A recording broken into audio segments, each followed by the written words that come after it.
Je m'appelle Marie. Mon frère s'appelle Pierre, comme une pierre.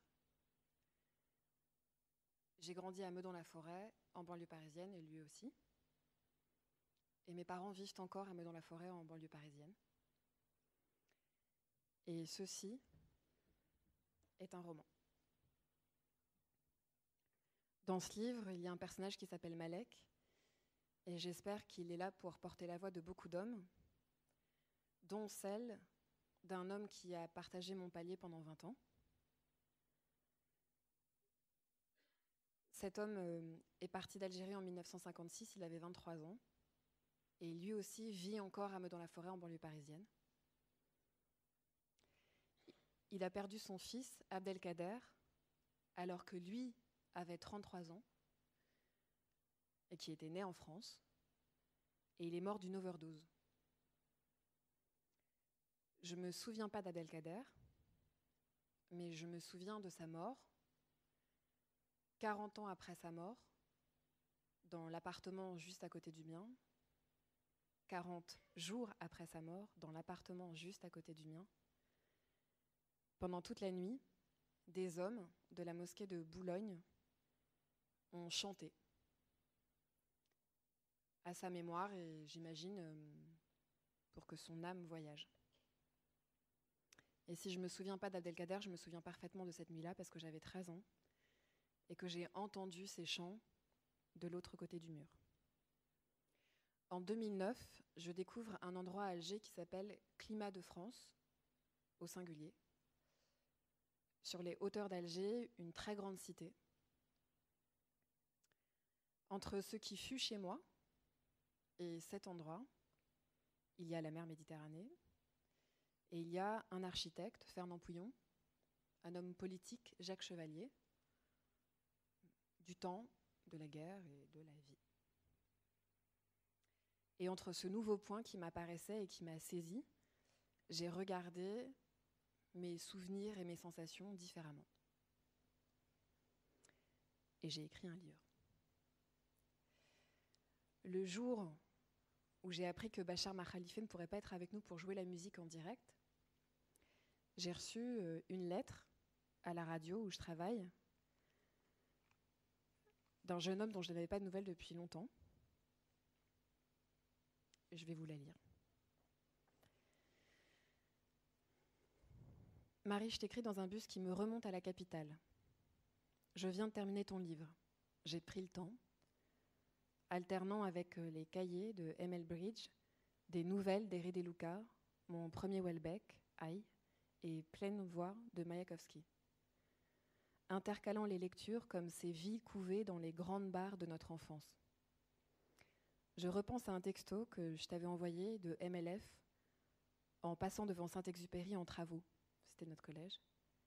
Et à chaque fois que je revenais visiter mes parents, je poursuivais ma réflexion sur cette cité heureuse, comme tu l'appelles, où nous avions poussé. Je ne déterminais pas de raison essentielle à la douceur de ces années-là. La banlieue, la forêt, la mixité, l'éloignement de Paris, l'architecture. Je me disais seulement que j'avais eu de la chance, comme tout au long de ma vie, de tomber dans cette baignoire multicolore comme un triangle des Bermudes, dicté par un certain alignement des étoiles. En réalité, je me disais qu'en même temps que des grilles de 4 mètres s'érigeaient le long de nos immeubles d'enfance, une génération épargnée par la peur s'évaporait. Je pourrais t'écrire des heures de tout ça, mais ce dont j'aimerais te parler, c'est de la lumière qui traversait nos chez-nous et que tu as invité par-ci, par-là dans tes mots. Ces soirs roses que je contemplais des heures dans le canapé du salon, collés aux vitres pleines de condensation, et où nous dessinions, jusqu'à notre adolescence, des monstres avec Florian. C'est son frère. Nous flottions dans la transparence comme ouverts à la ville et à la rue. Le moulin, intemporel, nous offrait son manège toute l'année, et l'hiver, je scrutais les lumières allumées des immeubles voisins, sachant pour la plupart qui habitait derrière ces cadres de verre. Sans les connaître personnellement forcément, mais les ayant suivis du regard un soir, je voyais la lumière s'allumer dans leur cuisine, et je savais exactement comment chaque appartement était organisé. Je me rends compte en te disant que nous avons vécu un MLF un peu différent, quoique vivant à 100 mètres à peine l'un de l'autre, comme quoi l'emplacement dans un quartier influe aussi sur les expériences. Je ne me suis jamais intéressée à l'architecture auparavant, sauf peut-être des cabanes, et des couleurs apparaissent maintenant autour des zones sombres occultées par mon cerveau. Mais est-ce qu'on choisit les objets de sa curiosité ? En tout cas, je te remercie pour les images déclenchées, pour certaines phrases que j'ai aimé relire, pour les souvenirs excavés. Nous parlerons un jour, qui sait, de vive voix de ce bout du monde qui a participé à la construction de centaines de familles, dont les nôtres. Je ne prends pas plus de ton temps, mes 2 bras ouverts pour toi et tes proches, Alexis. PS, j'adore recevoir des lettres. Et il met son adresse.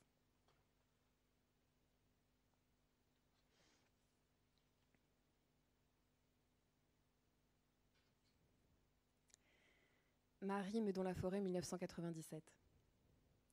Je grandis avec Alexis, Emmanuel, Nawel, Sonia, Inès, Brice, Akli, Karim, Nadia, Michael. Ils vivent aux 4 coins de la cité heureuse, dont nous avons remplacé le nom que nous ignorons par l'acronyme de celui de la ville, MLF, blason sur enveloppe.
Marie, Alger, 2009. La première remontée silencieuse vers la ville, je la fais à l'arrière, concentrée et émue comme se feront ensuite toutes les routes. C'est le mois d'avril. Entre les épaules et le ventre, à l'endroit que l'on dit être celui de l'attachement, se glissent la familiarité et l'étrangeté totale, l'excitation de la découverte et le cœur serré du retour. Dans le poste radio, les premières musiques, le sourire de mon ami E, le visage de S, sa chemise repassée, sa raie au peigne et à l'eau, ses mains sur le volant et la banlieue d'Alger. 2 jours plus tard, je suis à l'avant. Bab El Oued, auteur d'Alger, nous passons sous un porche monumental et débarquons dans une cour tout en longueur. Il y a une petite vie de petite ville là-dedans. De hautes colonnes rythment l'espace. Des hommes et des adolescents s'appuient dessus. Garés devant régulièrement des voitures de toutes les couleurs et de toutes les tailles. Le sol de bitume est troué par endroits. Papiers et poussières volent, le vent fait l'animation. Nous nous avançons. Nous sommes désormais exactement au centre de cette cour rectangulaire. Un peu plus loin tiennent encore 2 cages de foot dont il ne reste que le cadre de métal blanc rouillé. Nous restons quelques minutes dans la voiture. Des enfants slaloment entre les colonnes. Les points de couleur qu'ils sont s'alignent, puis se désalignent, avec les soleils pâles des antennes satellites. Il y en a partout. Ce jour-là, le ciel est blanc. Je lève les yeux, une couronne de pierres m'entoure. Je regarde vite, nous sommes regardés, je demande à S si je peux prendre des photos, un homme s'approche, S lui demande, oui je peux, mais de loin. L'homme demande qui nous sommes, ce que nous faisons là, ce que nous voulons, et S lui répond que je suis ici en vacances et que le bâtiment m'intéresse, et c'est vrai. Je suis subjuguée par le grandiose de l'édifice. Sur les toits, plus haut encore, est-ce qu'on vit là-bas ? Tôle et bois sont ajoutés comme des coquillages sur un rocher. C'est de cette vision et de l'émotion profonde qu'elle provoque en moi que tout part. C'est l'orage que déclenchent ces perspectives, la démarcation de la pierre presque jaune sur la colline derrière. C'est de cette émotion que tout part. Autant de bâtis et autant de hauteurs et autant d'hommes. La cité les contient en même temps qu'elle transpire de méchamment, et la force de tout cela, quelque chose de moi s'ancre ici. Je tente d'évaluer le nombre de vies que la cité renferme et celles qui en débordent. Les sous-sols sont habités, je le comprends du brin de conversation que S me traduit. Des chambres d'aération dont les murs ont été détruits, des caves creusées, un labyrinthe d'habitations insalubres, des vies passées dans l'humidité et l'obscurité des sous-sols pour des familles que nul ne reloge dignement. Les espaces que l'immeuble cachait techniquement, on les a ouverts pour y mettre un matelas, un enfant. Un habitant se demande si l'explosion viendra de ces ajouts sur les terrasses ou du sol, mais ça va exploser, c'est certain. Les minutes passent et une tension gagne le petit groupe qui s'est formé autour de nous. S ne montre aucune inquiétude. En moi, impératif de rester et impératif de partir se livre une bataille à égalité. Plus tard, je lui demanderai pourquoi les gens s'inquiétaient tant de savoir qui nous étions. Il ne s'inquiétait pas, me répondra S. Il voulait juste savoir. Ici, la drogue se vend comme le lait, la viande et les fruits. Nous passons la journée à rouler dans Alger, nous nous arrêtons chez ses amis, buvons des limonades, répétons nos prénoms, sommes bientôt tout en haut dans le petit jardin de poussière qui entoure Notre-Dame d'Afrique. Les mains sur la balière, alors qu'Alger m'offre une de ses plus belles vues, je pense à la grande cité de Bab el-Oued comme à un amoureux laissé brutalement et dont je ne connaîtrai pas le nom. Je ne sais pas encore que cette cité a été dessinée par le même homme que celui qui pensa l'immeuble dans lequel j'ai grandi. Je ne sais pas encore qu'une pierre de taille fameuse me relie à cet endroit.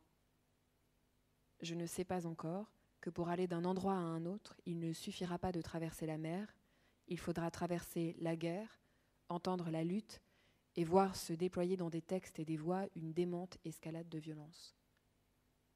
Je ne sais pas encore que la drogue qui se vend dans la cour aux 200 colonnes sur ces hauteurs d'Alger et rend méfiants les quelques jeunes attroupés tout à l'heure autour de nous, je l'ai croisée dans la cité heureuse. Je ne déchiffre rien, ni ne cherche à déloger ce que ce bâtiment dépose en moi, la première pierre.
Fernand Pouillon. Paris, Alger, mai 1953. Dans la voiture qui le mène à l'aéroport, Fernand Pouillon pense à Aix et à Marseille, et au chantier qu'il laisse derrière lui.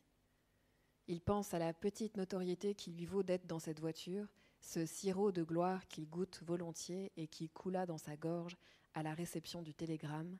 « Désirerais vous rencontrer sans délai, pouvez-vous venir immédiatement à Alger ?» Bâtir de l'autre côté de la mer, voilà qui commençait à manquer au palmarès. Faites-leur bâtir des tours, pense-t-il, et vous en ferez des frères. Pendant tout le vol, il songe à l'avenir en conquérant. Il rêve à cette ligne d'avenir comme à un mont doré. Et lui, grimpant sur les flancs, élégant toujours, ne se retournant pas. Les maisons sont des pins. Je suis un bon boulanger. Je vais devenir un très bon boulanger. Et cela dans la seule idée de rendre les gens heureux. Les humbles, il faut les loger comme des rois. Voilà ce qu'il faut faire. Le sommeil prend le relais d'un chapelet de pensées qui se remettent à cliquer dès qu'il se réveille. Le vol passe ainsi. Alger apparaît bientôt au travers des hublots. Est-ce elle ? Est-ce la ville ? À l'aéroport de Maison-Blanche, il est attendu par un très grand homme, le visage encore enfantin, adouci la carrure, la raie sur le côté, cigarette entre les doigts, l'air rieur et fier, il lui tend la main. « Alors, c'est vous ?» Sans plus de manière, le tout neuf maire d'Alger le fait grimper dans sa voiture. À l'arrière et sans regarder la baie qui s'offre, Fernand Pouillon demande « Monsieur le maire, vous avez les terrains ? Vous avez la main-d'œuvre, vous avez du budget, mais est-ce que vous avez du budget ? Du budget ?» L'homme répond qu'il n'a rien de tout ça, mais lui fait comprendre que de volonté et de détermination, il est rempli. Il ajoute qu'il a promis 1 millier de logements pour la fin de l'année. Cela suffit à sceller une amitié solide. Les deux fument silencieusement par la fenêtre.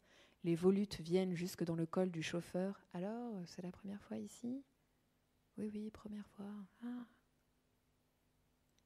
Fernand Pouillon est déjà en train de faire les calculs. L'air de la ville. Combien de logements veut-on exactement ? Beaucoup, comme toujours, pas cher, toujours, très vite. Pour remplacer d'horribles bidonvilles. Comme le message est concis et les enjeux sont clairs, il lui tarde de se mettre au travail. Il songe aux carrières de Fontvieille dans le soleil couchant, la montagne ouverte, comme un corps blanc, les arbres sur la crête, et l'impression divine de sortir la construction de la nature elle-même. Il songe à la manière dont l'homme découpe le monde et ce qu'il en fait, à la petite sauvagerie qu'il y a d'en construire. Il pense à la pierre lourde, pour laquelle il remplace le béton. Il pense à la vie d'une pierre. L'arracher à la montagne, c'est l'emprunter au temps. Et Fernand Pouillon veut emprunter au temps pour allonger la durée de ce qu'il bâtit.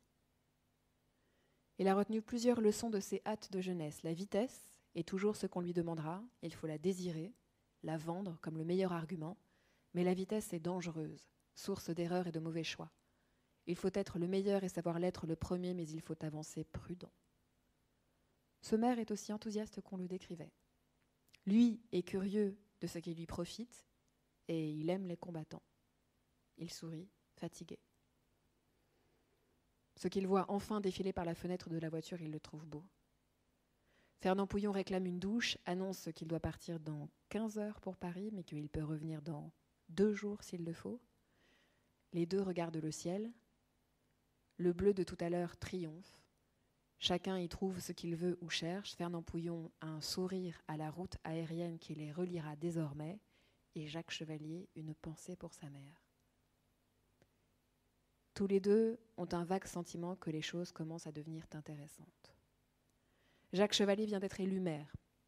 Hier, son discours d'investiture a repris ses slogans « L'urgence d'un logement décent pour tous » et l'urgence de ne pas faire de politique dans l'enceinte de la mairie. Mais comment ça, pas de politique ?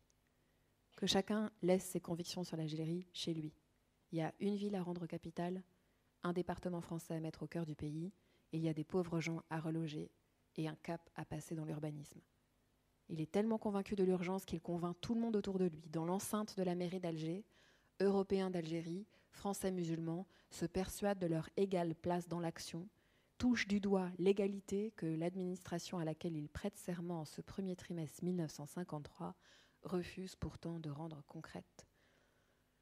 La mairie d'Alger bruit d'un espoir plus politique que la politique qu'on a demandé à chacun d'abandonner en franchissant le seuil. Fernand Pouillon le sent, comme il sent que son lien à cette terre se tisse peut-être pour longtemps. Et l'eau qu'il boit une fois arrivé à l'hôtel et soulagé d'être à l'ombre a le goût d'une promesse à tenir.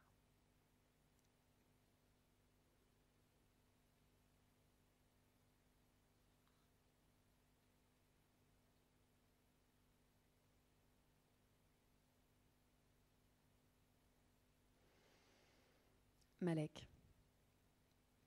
Paris 1956. On n'est pas vieux à 23 ans. Moi j'étais timide, j'avais froid et peur, j'étais perdue, j'osais pas entrer dans les cafés. La première fois que j'en ai franchi la porte, il y avait un mur de fumée, je ne voyais rien. Les premières télévisions étaient posées en évidence, ce jour-là c'était le visage d'Aznavour. Je te jure. Par contre je me souviens plus de la chanson. On ne voyait pas à 1 mètre. Tous les matins j'allais rue Clisson dans un établissement tenu par un Kabyle, Mouloud. Il était très gentil, il me faisait des tartines à crédit. J'arrivais le matin, mon café était chaud, il me demandait combien de tartines et elles étaient bonnes. Je lui payais avec mes avances lorsque nous les recevions. Et là, ça allait. Je me souviens de ce premier jour avec Ali, en sortant de l'hôtel du Progrès, 19 avenue des Gobelins. Il connaissait le quartier. Il m'emmène dans un restaurant, la patronne nous énumère la carte, elle dit de prendre le potage pour se réchauffer. Je le prends. Et il était si fade. Il y avait du sel et du poivre sur la table, bien sûr, et j'en ai mis, mais il était fade, pâle, sans lumière. Combien le potage de ma mère me manquait. Le froid se déplace jusqu'au cœur de Malek. C'est succinct, mais c'est là. Le premier poinçon de l'exil, peut-être y est-il déjà sur la joue qui se gonfle de potage. Le premier petit tatouage d'hiver dans le cœur, il se fait de vapeur et de fumée de cigarettes, dans un restaurant quelconque du 13e arrondissement de Paris. Les yeux de Malek, devant moi, vieil homme de plus de 80 ans, m'ont toujours paru ceux de la jeunesse. Il est possible que toute sa vie, malgré les guerres, la mort de son fils Abdelkader, malgré les hectolitres de Méditerranée qui pèsent entre ces deux terres, il est possible qu'il ait à jamais posé sur le monde les yeux du jeune homme qui mangeait ce jour-là une soupe mal assaisonnée.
بالجن حبيبي حبيبي حبيبي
Malek.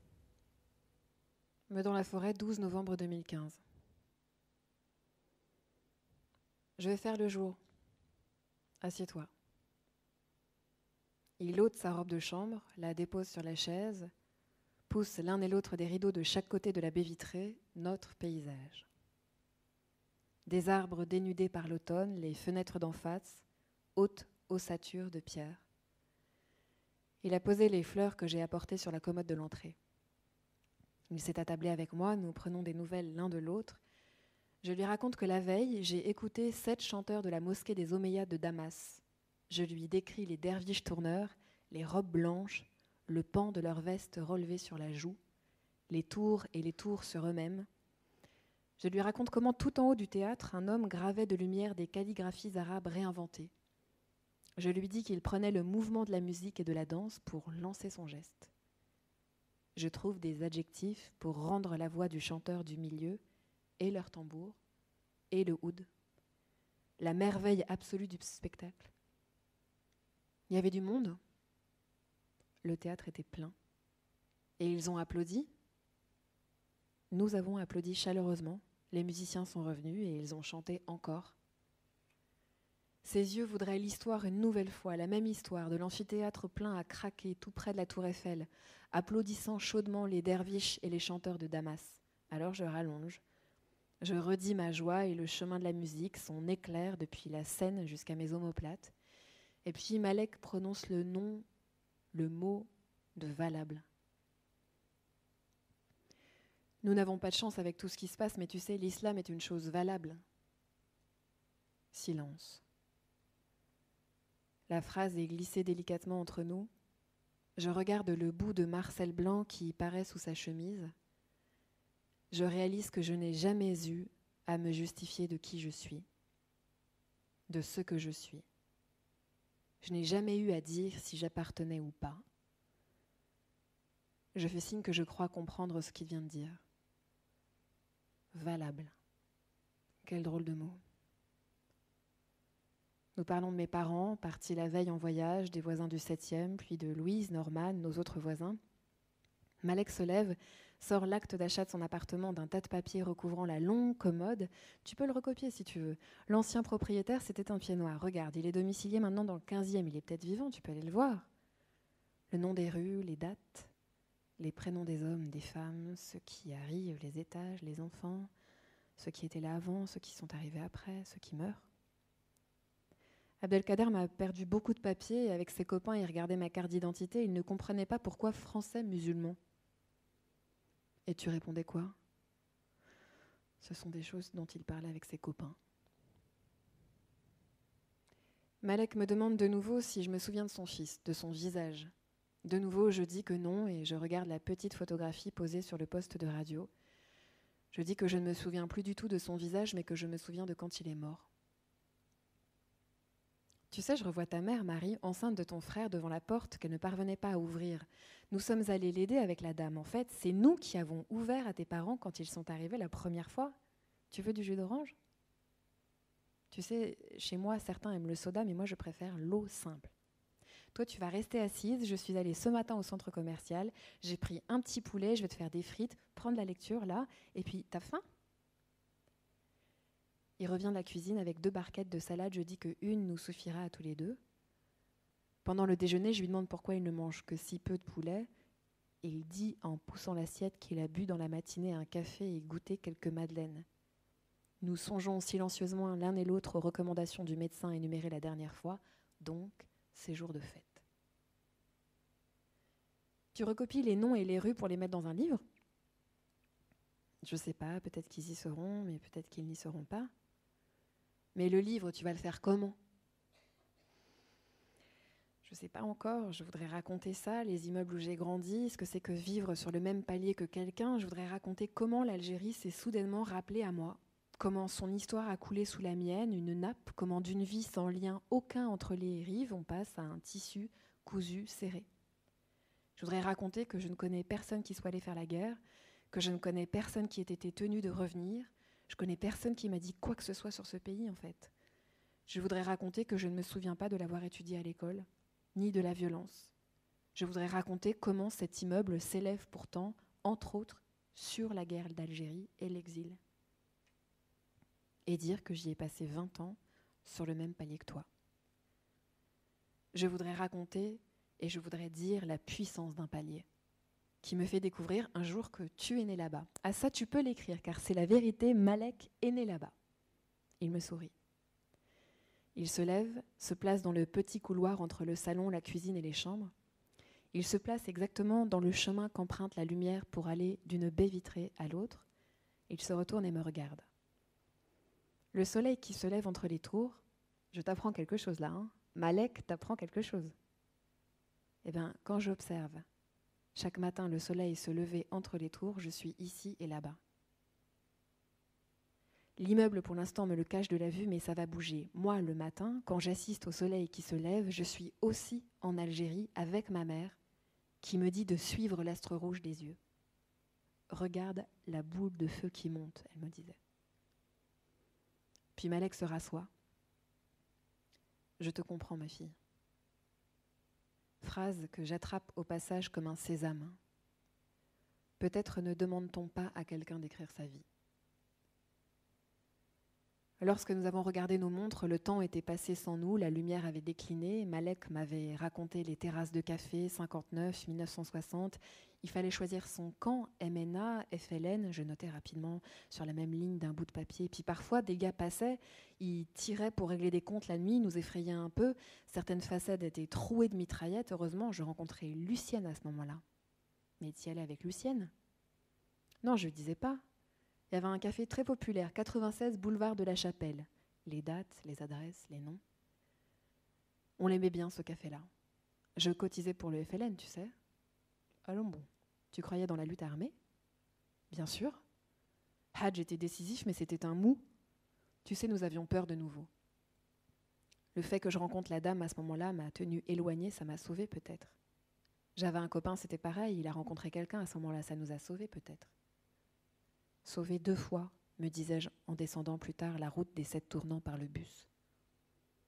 Une première fois de la guerre là-bas et une deuxième fois de la guerre ici. Merci pour les fleurs, c'est très gentil, vraiment. Pour te dire la vérité, je vais aller les mettre sur la tombe d'Abdelkader demain matin. Il sera très content avec des fleurs comme ça. Smaïl, Alger, 14 novembre 2015. Allô Marie, c'est Smaïl, j'appelle pour savoir comment tu vas et comment va tout le monde. Nous ça va Smaïl, merci. Tu sais, j'étais chez mon frère hier soir, j'ai appris ce matin, c'est désespérant. Je suis soulagée que vous alliez bien. Merci infiniment pour ton coup de fil, nous ça va, je t'embrasse. D'ailleurs tout le monde t'embrasse. Fête fragile. Europe, solli, mit سيني صوموا بصلي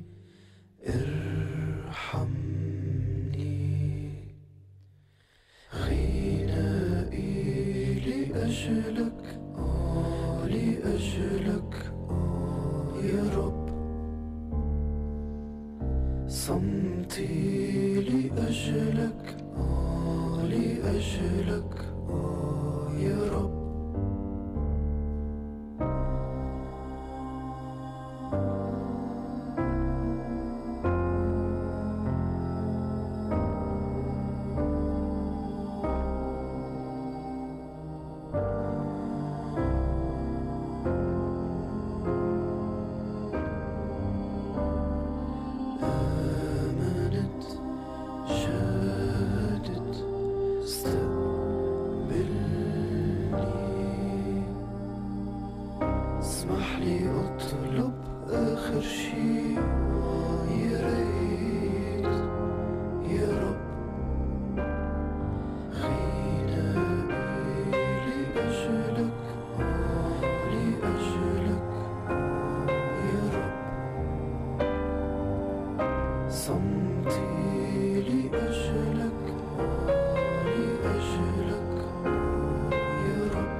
Malek, Paris 1968.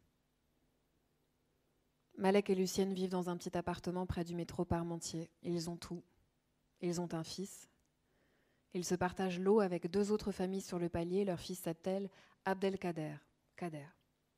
Il a des cheveux magnifiques et bouclés. Malek descend les quelques étages pour marcher un peu. Il faut aller acheter 2 blocs de savon pour la lessive. Le dimanche matin, un petit marché permet de s'approvisionner en attendant la réouverture des échoppes le lundi. Ces derniers jours, il regardait les files de voitures arrêtées en plein milieu de Paris. les discussions vives et joyeuses sur les grands mots de liberté. Il marche, en se refaisant le théâtre de ces Français-là, tout jeunes, plus jeune encore que lui lorsqu'il débarqua il y a quelques années sans expérience et toussant dans la fumée des cafés surpeuplés. Il marche dans le soleil. Rien ici n'égale la clarté quasi menaçante des ciels algériens, mais toutes les clartés, il les prend. Il sent confusément que ce bleu non négociable pourrait s'effacer en lui au profit du ciel légèrement plus pâle de l'été parisien. Quand il poste chaque mois une lettre et un mandat à destination de ses parents, il sait qu'il tire un peu vers lui la corde invisible qui le relie à Ben Sekran. Il sait qu'il tire dessus comme on ramène un peu de drap sur un dos ou une cuisse qui a froid. Il remonte le boulevard, il a 35 ans, son fils 4, et quand il rêve, il arrive que les deux langues qu'il connaît se mélangent dans sa bouche en une pâte qui l'empêche de parler. Avec Kader et Lucienne, il ne parle pas arabe, mais avec les collègues et les quelques amis du boulevard, la langue recommence à couler dans les veines, en sang chaud, en images précises. Juste avant le virage, Malek est arrêté par la vitrine de la boutique du photographe. Des étudiants révolutionnaires dorment au dernier étage des immeubles, à 7 dans des petites chambres. Ils dormiront si peu jusqu'à tout à l'heure reprendre leur pyramide de discours et d'espoir. Malek revient à la vitrine, le visage d'Abdelkader y trône. Ses cheveux noirs ondulent sur son petit polo dans le cadre doré. Né d'une femme française et d'un homme musulman français, son image fait la fierté du photographe. Malek reste devant pendant de longues minutes, au cours desquelles le sol sous ses pieds devient de l'eau. En fin d'après-midi, tous les jours, Lucienne remplit une petite baignoire d'eau savonneuse sur le palier. Elle la transporte dans l'appartement, s'agenouille, déshabille Kader, l'y plonge. Elle le frictionne énergiquement avant de l'enrouler avec une bise dans un grand drap d'éponge. Ce matin, il regarde son fils derrière la vitrine et il flotte. Le ciel du boulevard Voltaire et celui des grandes rues d'Ain Temouchent se superposent pour une toile idéalement peinte. Ils n'ont pas grand-chose et ils ont tout. Ils ont un fils. La guerre, parce que c'est possible, est loin. Abdelkader attend avec sa mère le carré de savon pour la lessive. Tu te souviens de Kader ? Tu te souviens un peu, Marie, de son visage ? Les fleurs sur la commode, je vais te dire la vérité, je vais lui apporter demain au cimetière. Ce serait très bien ces fleurs pour lui.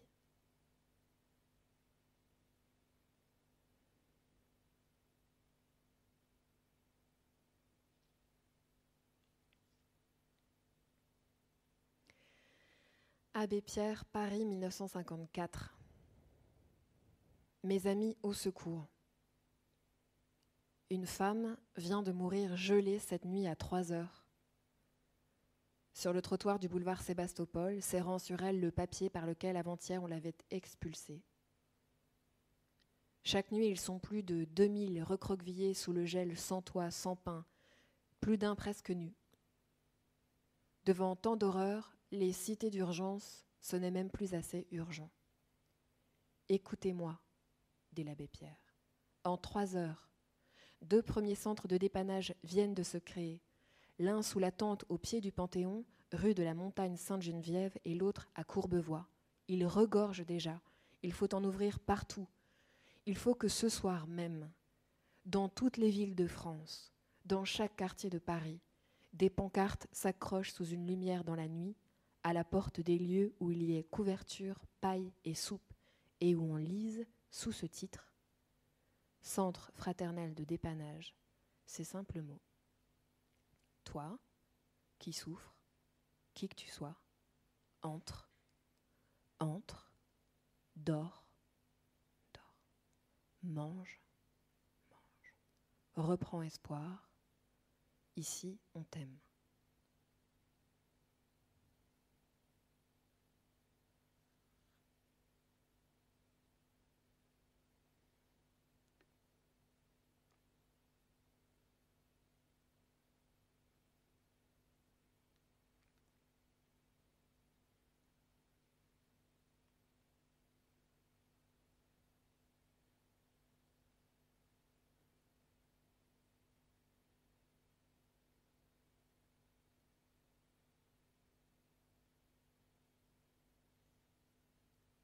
Marie, Paris, 23 mars 2016.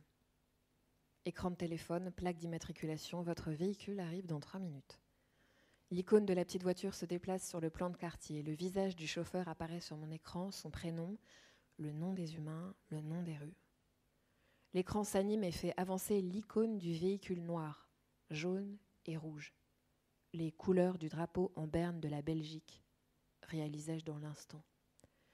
La voiture stationne, je me glisse, prononce mon prénom, je salue le chauffeur, installe ma cargaison de livres sur le siège. Alors on est voisins. Ah bon ? Bah oui, je buvais mon café quand j'ai vu s'afficher votre course, vous voyez, le tout va mieux, vous voyez, le tout va mieux, la pharmacie ? Bah j'étais là.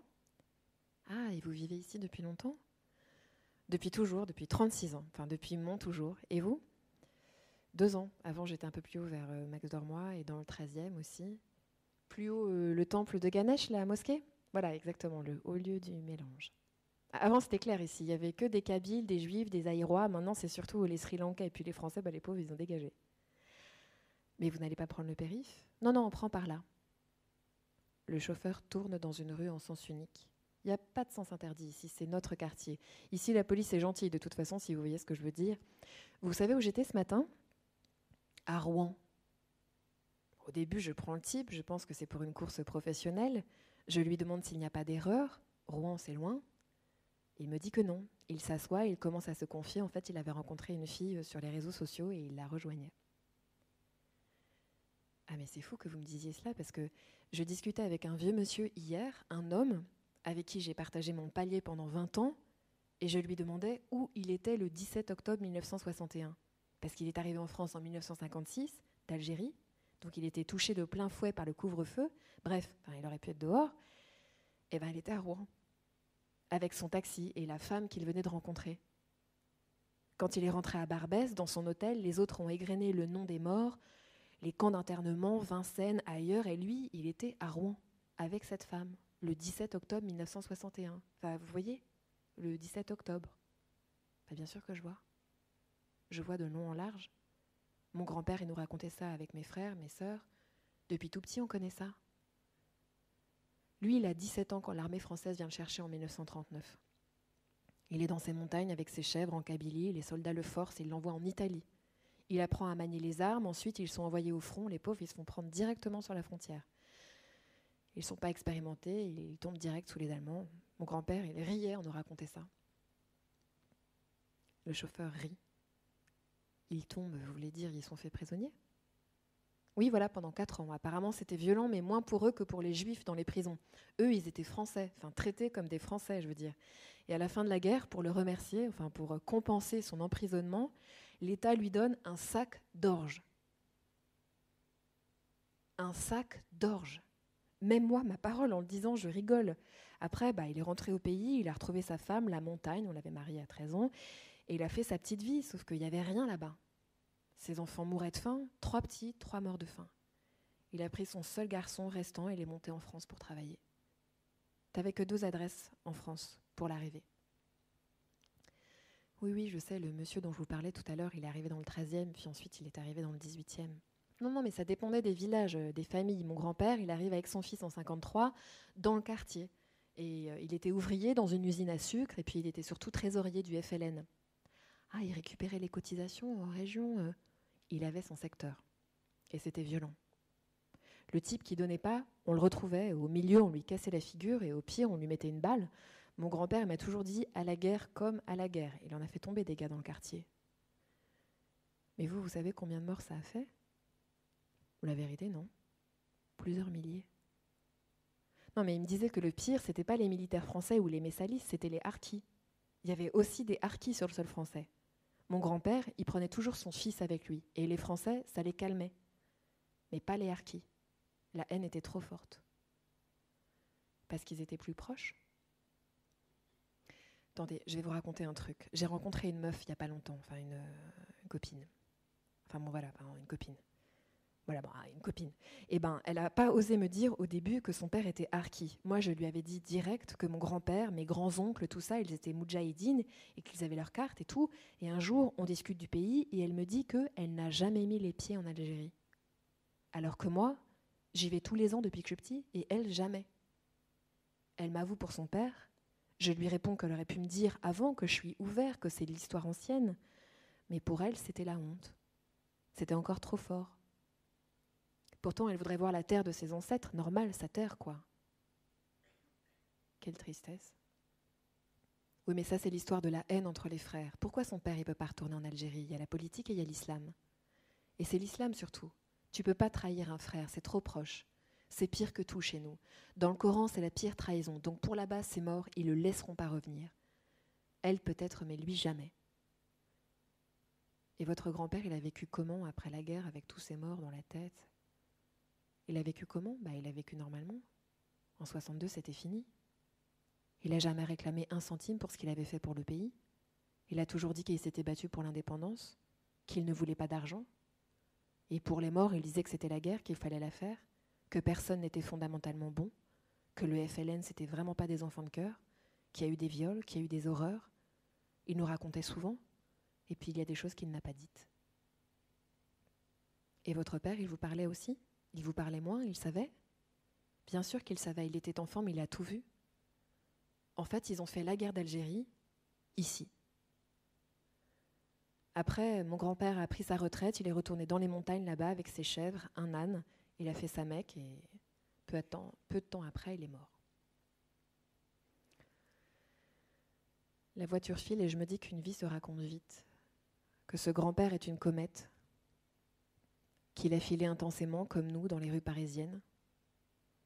Nous arrivons dans le 16e arrondissement, nous parlons, lui devant, moi derrière. J'observe son visage que je trouve creusé. Je pense à ce bar, le « Tout va mieux », dont l'enseigne de néon rouge m'a fait sourire tristement cet hiver dans l'odeur de pisse de ce boulevard sous le métro aérien alors que rien n'allait mieux. Que des hommes dormaient le visage à même le sol froid, que les rames de métro étaient silencieuses en apnée, que la ville me semblait abriter plus d'errance, de tension qu'à l'accoutumée, et que ce morceau de ville particulièrement, comme l'histoire de cette guerre dont je lis de jour en jour plus de détails, m'apparaissait accaparé par les hommes. La voiture descend les rues pour rejoindre bientôt la Seine. Je ne sais pas comment j'arrive à lui parler de ma découverte des textes de l'émir Abdelkader, ni de lui à me parler de ces jeunes Français convertis et ignares devant la mosquée de Créteil. Je ne sais pas comment il arrive à me dire qu'il est très pratiquant, que son grand-père lui a transmis l'apprentissage du Coran et des hadiths, mais que son père ne croyait pas en Dieu et qu'il n'en avait rien à foutre de toutes ces histoires, mais que son prénom, à lui, a fait que des clients annulent leurs courses.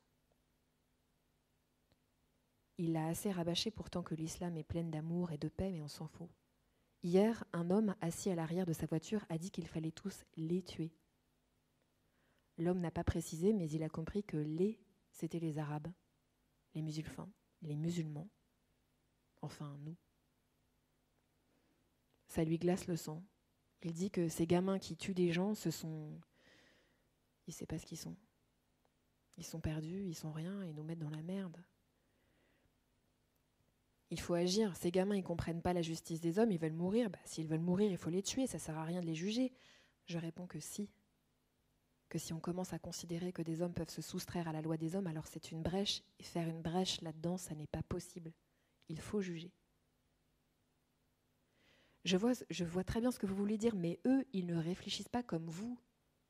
Eux, c'est le parkerisme, ils ne réfléchissent pas. Vous apprenez à lire un texte, à dire pourquoi un auteur a écrit ça, ce que vous en pensez, pourquoi ceci, pourquoi cela. Non, eux, c'est automatisme. Qu'est-ce que vous voulez faire comprendre ? Nous nous taisons l'un et l'autre, arrivés à un point où l'horizon manque. Je n'ose pas demander quelle place il trouve, lui, dans le vous et le eux, ou autre part. Je n'ose pas demander parce que j'imagine que quel que soit l'endroit, c'est un endroit où il fait froid en ce moment. Nous sommes voisins, nous nous recroiserons peut-être. On s'arrête là ? On s'arrête ici, c'est parfait. Merci beaucoup, monsieur. Vous êtes chargé, vous ? Je rapporte des livres. Court silence. Ça fait vraiment du bien de parler comme ça, non ? Oui, ça fait du bien. يا رئيس ويا كذاب وتضرب انتو هالخطاب، الحرية صارت عالباب، يلا ارحل يا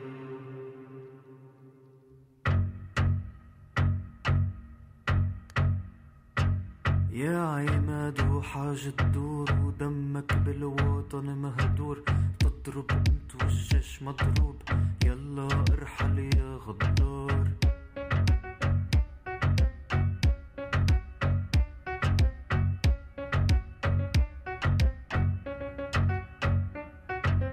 يا قائد ويا جبان، يا عميل الرأس المال، شعب القدمي ما بينهان، يلا ارحل يا غدار.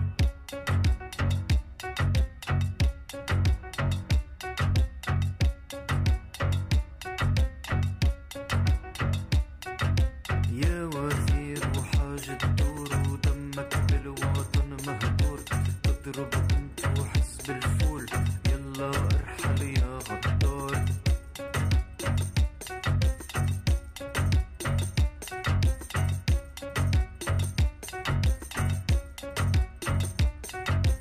يا امير وطز فيك وطز، يلي بيحييك والله ما رح بسلك شي، يلا ارحل يا غدار.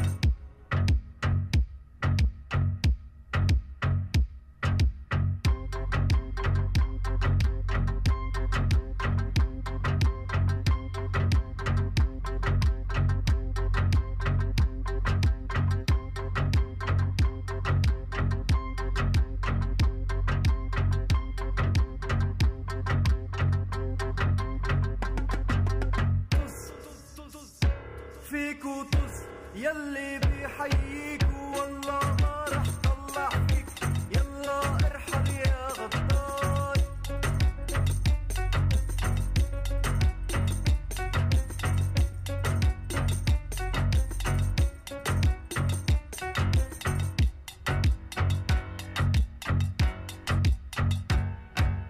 والله ما رح ارجع شي، يلا ارحل يا غدار.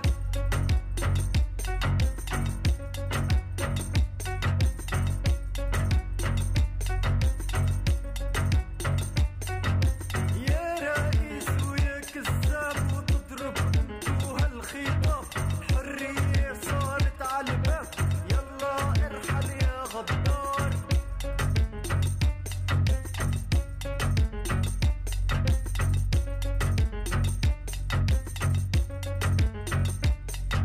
يا قائد ويا جبان، يا عميل الرأس المال، شعب القدمي ما بينهان، يلا ارحل يا غدار.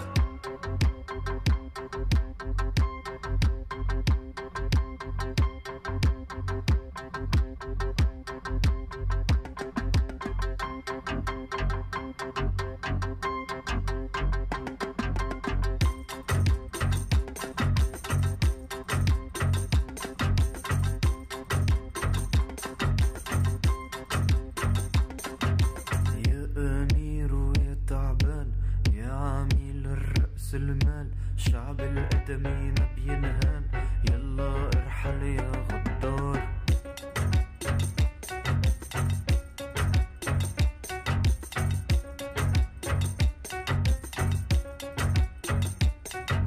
يا مالك وطز فيك وطز، يلي بيحييك والله ما رح بسلك شي، يلا ارحل يا غدار.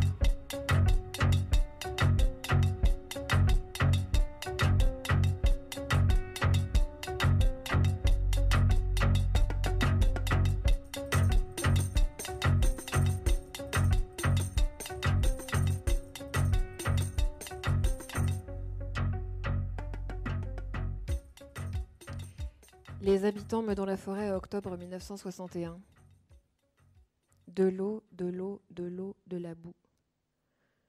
De la boue sur les chemins, de la boue sur les chaussures, dans les entrées, sur les morceaux de ferraille raclant les semelles. Quand l'eau s'arrêtera-t-elle de tomber ? L'automne froid ne laisse personne. Les centaines d'ouvriers en ont fait leurs conditions. Le chantier est tiré à 4 épingles, un exemple pour ceux qui passent. On a vendu beaucoup, très vite. Les appartements de 45 mètres carrés sont partis tout de suite et les familles emménagent sous la pluie. Toute cette eau sera bientôt captée. Pour l'instant, elle fait des parkings nouveaux, des endroits peu praticables. Dans le bus qui les descend au Pont de Sèvres et les remonte le soir, ceux qui n'ont pas de voiture se reconnaissent. Ils râlent de tout, ont froid, mais ils se reconnaissent. Ils s'appellent entre eux les pionniers. Ils ont parfois en commun un village d'Afrique du Nord, une enfance au soleil blanc ou une maison laissée trop vite. Ils sont les nouveaux forestois. Certains ont en commun de rejoindre l'usine Renault sur l'île Seguin de Boulogne-Billancourt. L'entreprise a acheté de nombreux logements dans la cité.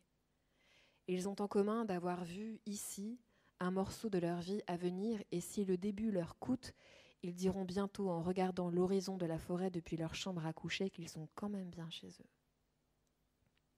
Voilà comment s'inventent des milliers de chez-soi. Quand ils rentrent le soir, c'est sauvage dans la nuit, ces tours de pierre caressées de lumière bleue, la roche de Fontvieille est presque rendue à la montagne par la présence de la lune. Ils marchent dans le noir, ils ont changé de souliers dans le bus qui remonte la nationale 118.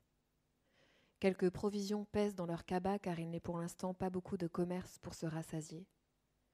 Le bus les déverse au rond-point. Avant qu'ils ne se dispersent dans les différents immeubles de la cité, ils font le jeu de compter les fenêtres allumées dans la grande barre du Mail. Lumière, lumière, lumière, lumière, lumière.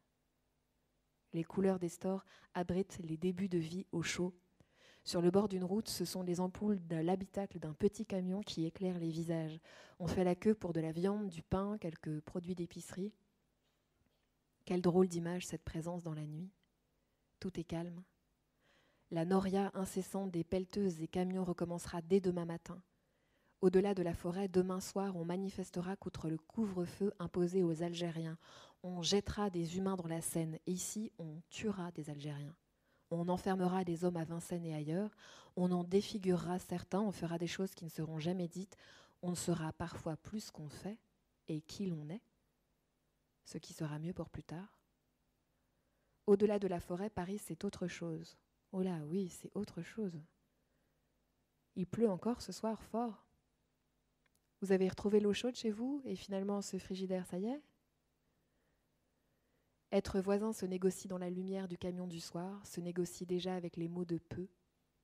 Une anecdote et le souvenir d'un déménagement le même jour.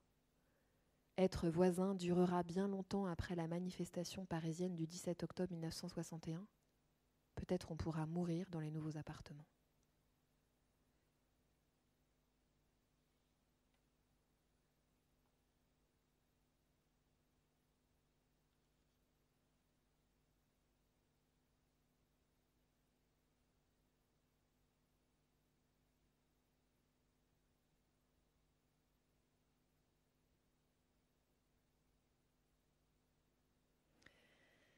Marie Arles, 15 juillet 2016. Hier, le feu d'artifice a été annulé à cause du Mistral. Nous sommes rentrés tôt. J'ai éteint mon téléphone. J'ai écouté toute la nuit la tempête et les chats jouer avec mes peurs d'enfant. Plusieurs messages s'affichent dans l'obscurité des volets encore clos. Je comprends doucement. Je reconnais les mots de novembre. Et puis viennent quelques images. La promenade des Anglais, la terreur des humains, fête fragile. Je pense au texto reçu l'an dernier depuis Alger dans lequel S me souhaitait une bonne fête nationale. Fête si fragile, fête sans queue ni tête. Voilà ce qui me vient en même temps que des larmes sèchent dans la gorge. Fête pourtant, fête radicale. Ce soir, fête arrachée avec les dents. Ce soir, je vais danser comme en novembre, comme les vrais fous. Toute la nuit, après l'épuisement et après que le corps aura dit que c'est assez, je danserai par-dessus cela dans le feu blanc.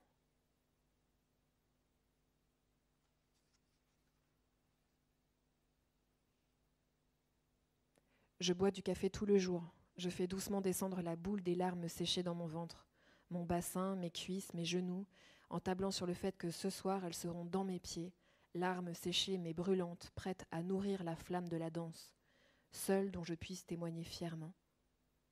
J'ai posté une lettre importante tout à l'heure à quelqu'un d'important pour moi et qui perd la mémoire. Je n'ai pas fait mention du drame d'hier. Je n'ai fait aucune mention de Nice et de la tuerie du 14 juillet. J'ai parlé d'autre chose sans le décider, sans le vouloir. Nos vies se déploient juste à côté des dates. Nos vies et gestes lancés dans le temps, faisant œuvre de temps, se déposent juste à côté des grandes dates collectives.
commencer un.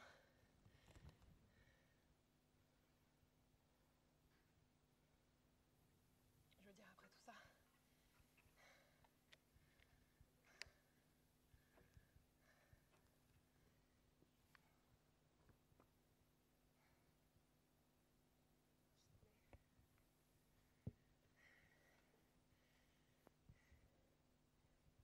Je tenais parce que c'est la seule chose que je pouvais promettre.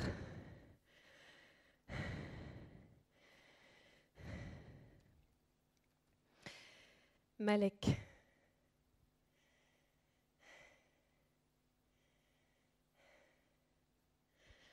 Meut dans la forêt, fin novembre 2016. Nos visages sont penchés sur l'écran de mon téléphone. Je tape le nom de la chanteuse. Je clique sur la première vidéo qui se présente. La femme est accompagnée jusqu'à son siège par un homme qui lui soutient le bras. Elle porte des lunettes noires en marchant sur la scène et plusieurs musiciens l'entourent. Renette, l'oranaise, commence à chanter et Malek se souvient qu'elle était aveugle. Et c'est ainsi que nous avançons tous les deux depuis 2 ans, les yeux dans les yeux et à l'aveugle. Aujourd'hui, nous avons parlé de la mort, celle d'Abdelkader et celle des autres, et de ce qu'il advient de nous après que la vie a quitté nos corps. J'ai mesuré combien la peur était de mon côté. Toutes les fois où j'ai hésité, reculé le moment de l'appeler, comblé les dialogues de trop de mots en sentant qu'on s'approchait du vide, c'est de mon côté que régnait la peur. Une partie de la bouche de Malek a été coupée. C'est ainsi qu'il a définitivement guéri du cancer il y a plus de 2 ans. Cette mutilation est la seule chose en vrai qui l'éloigne des visages d'enfance et d'adolescence qu'il m'a raconté. Qui l'éloigne visiblement.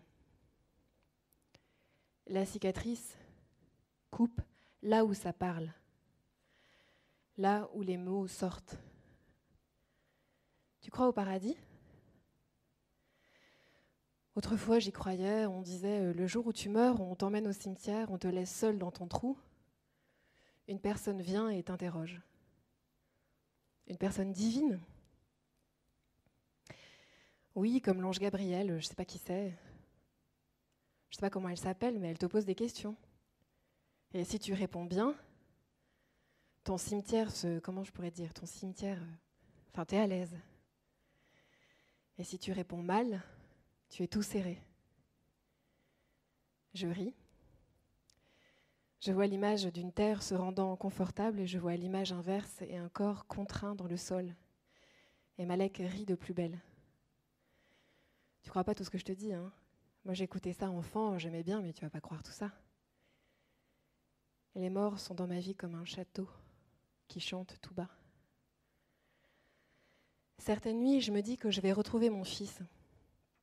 Il y a bien, comment ça s'appelle déjà ? Ça a un nom. Tu sais, l'insurrection ? Non. Comment on appelle ça ? La résurrection, voilà. C'est vrai. C'est vrai ou c'est pas vrai ? C'est vrai. Ça veut dire qu'on va tous se retrouver, non ? Qu'on va tous nous poser des questions. Les morts restent dans nos vies comme sur le palier. Et Abdelkader, il croyait en Dieu ? Non, il était jeune, tu sais, il s'en souciait pas. Mais il aimait bien quand on était en Algérie, les fêtes, les traditions. Moi, ce qui m'a plu avec mon fils, c'est que quand il était petit, il jouait dans les endroits où je jouais quand j'étais petit moi aussi. Il jouait au lance-pierre. On aimait bien lancer des pierres aux oiseaux. Pour les tuer ? Non, pour les chatouiller. Pour qu'ils volent. Et lui, il faisait ça quand on allait se promener près de la mer à Intemouchent.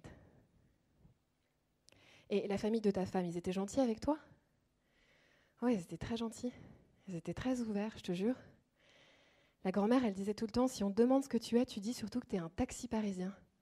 Comme ça, ils ne poseront pas beaucoup plus de questions. Ils ne te demanderont pas, par exemple, si tu es nord-africain. Rien du tout. Et puis c'est vrai. Ce qui s'est passé. C'était des gens qui étaient, je vais te dire ce que je crois, moi. Plus on est simple, et plus on est gentil. Son mari était mineur, c'était des gens très simples. Ils ont toujours été très gentils avec moi. Je pense aux parents de Malek, dont il a précisé plusieurs fois qu'ils ne savaient pas lire. Des ouvriers agricoles, voilà le peu qu'ils m'avaient confié. Des paysans. Je ne me figure pas du tout leur visage. Nous avons peu parlé d'eux finalement. Je garde l'image de Malek et son père dans les rues d'Oran, venus écouter de la musique. Je garde l'image de sa mère beaucoup plus tard, dans le cabanon de plage à Ouad El Halouf. Je réalise n'avoir jamais demandé s'ils étaient venus, eux, à Meudon-la-Forêt. Visiter sa vie à lui.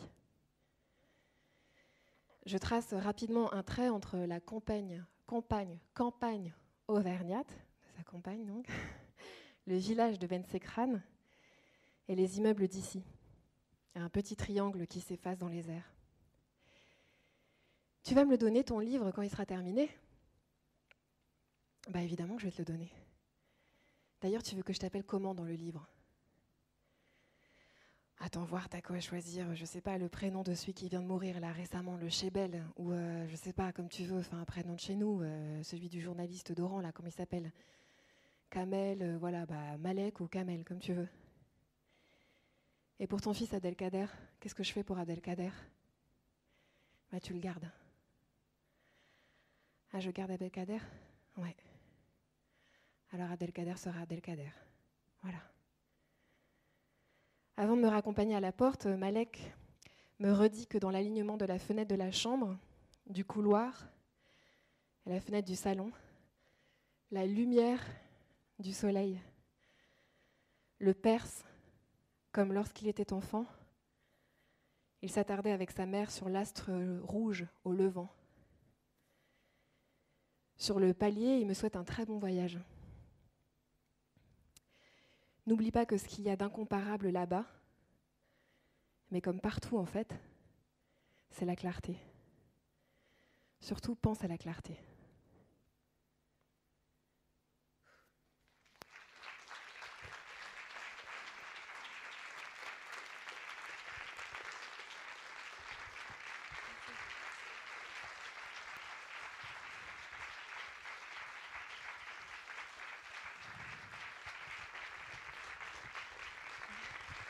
Merci beaucoup.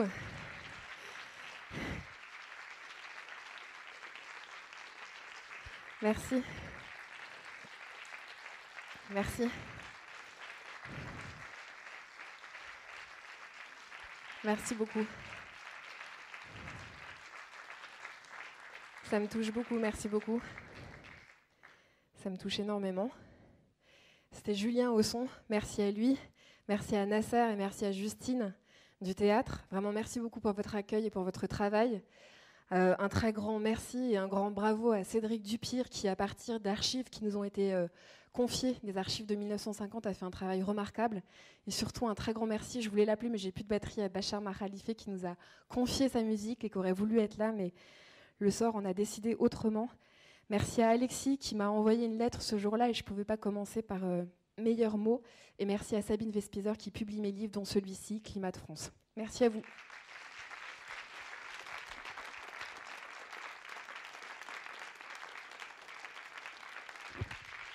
Et